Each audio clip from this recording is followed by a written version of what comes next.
Sixth grade. It is Wednesday, May 20th, 2020.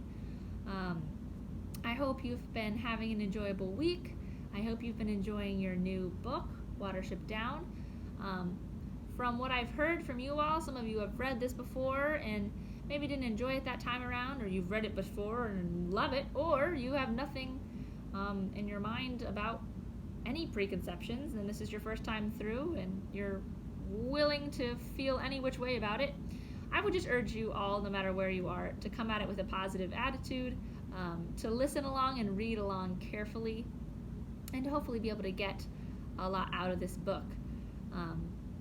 Hopefully you've noticed that it's not just a cute little book about bunnies, but there's actually a lot of content in this book.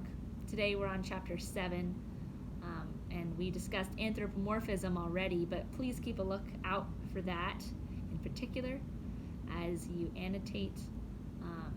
Look for characteristics that seem notably human, legends to be told, stories and actions and thoughts of these rabbits that take on a human-like quality.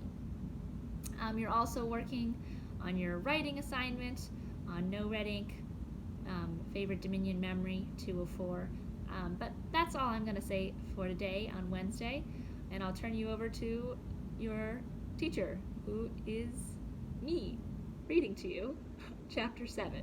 Go grab your book if you don't have it already, and enjoy some more Watership Down. Watership Down, Chapter 7, The Lendry and the River. Epigraph from Napoleon Bonaparte.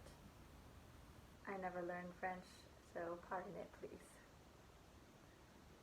Quant à courage moral, il avait trouvé fort disait-il, c'est lui des 2 heures après minuit, c'est-à-dire le courage de l'improviste.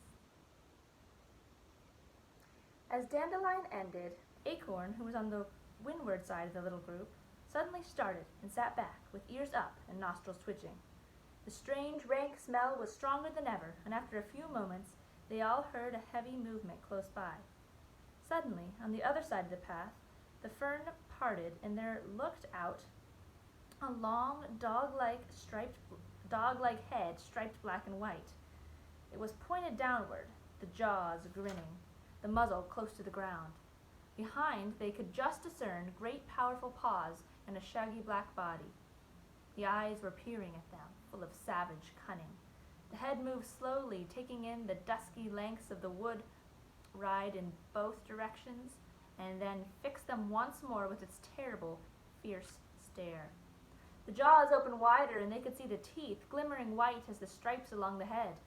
For long moments it gazed, and the rabbits remained motionless, staring back without a sound. Then Bigwig, who was nearest to the path, turned and slipped back among the others. "A Lendry," he muttered, as he passed through them. "It may be dangerous, and it may not, but I'm taking no chances with it. Let's get away." They followed him through the fern, and very soon came upon another parallel path. Bigwig turned into it and broke into a run. Dandelion overtook him, and the two disappeared among the ilex trees. Hazel and the others followed as best they could, with Pipkin limping and staggering behind, his fear driving him on in spite of the pain in his paw. Hazel came out on the further side of the ilexes and followed the path round a bend. Then he stopped dead and sat back on his haunches. Immediately in front of them, Bigwig and Dandelion were staring out from the sheer edge of a high bank, and below the bank ran a stream. It was, in fact, the little river Enborn, 12 to 15 feet wide, and at this time of year 2 or 3 feet deep with spring rain.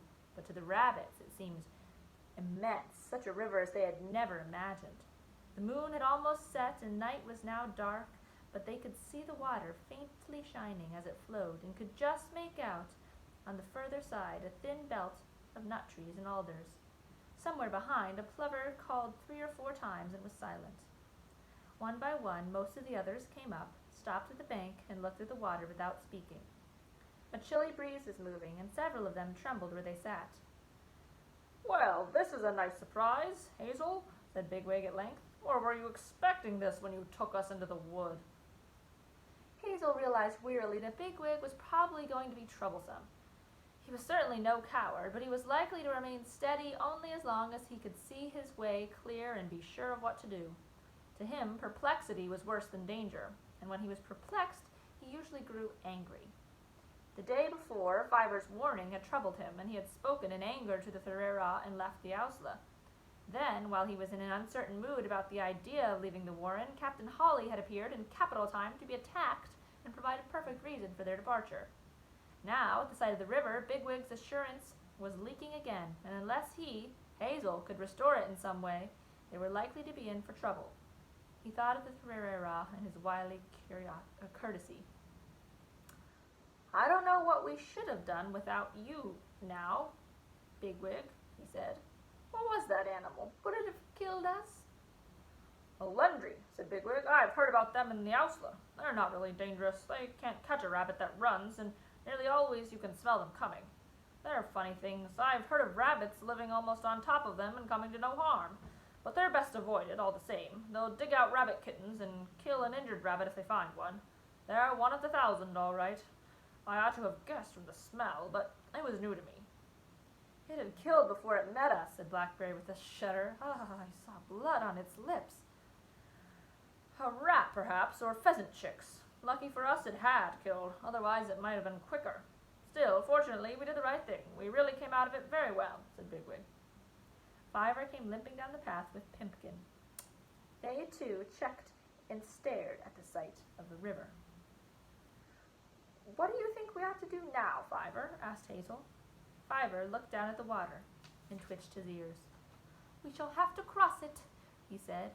"But I don't think I can swim, Hazel. I'm worn out, and Pipkin's a good deal worse than I am." "Cross it!" cried Bigwig. "Cross it! Who's going to cross it? What do you want to cross it for? I've never heard such nonsense." Like all wild animals, rabbits can swim if they have to, and some even swim when it suits them.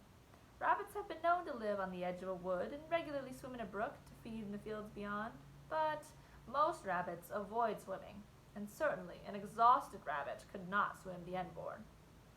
"I don't want to jump in there," said Speedwell. "Why not just go along the bank?" said Hawkbit. Hazel suspected that if Fiver felt they ought to cross the river, it might be dangerous not to. But how were the others to be persuaded? At this moment, he was still wondering what to say to them. He suddenly realized that something had lightened his spirits. What could it be? A smell? A sound? Then he knew. Nearby across the river, a lark had begun to twitter and climb. It was morning. A blackbird called 1 or 2 deep, slow notes, and was followed by a wood pigeon. Soon they were in a gray twilight and could see that the stream bordered the further edge of the wood. On the other side lay open fields. End of chapter 7.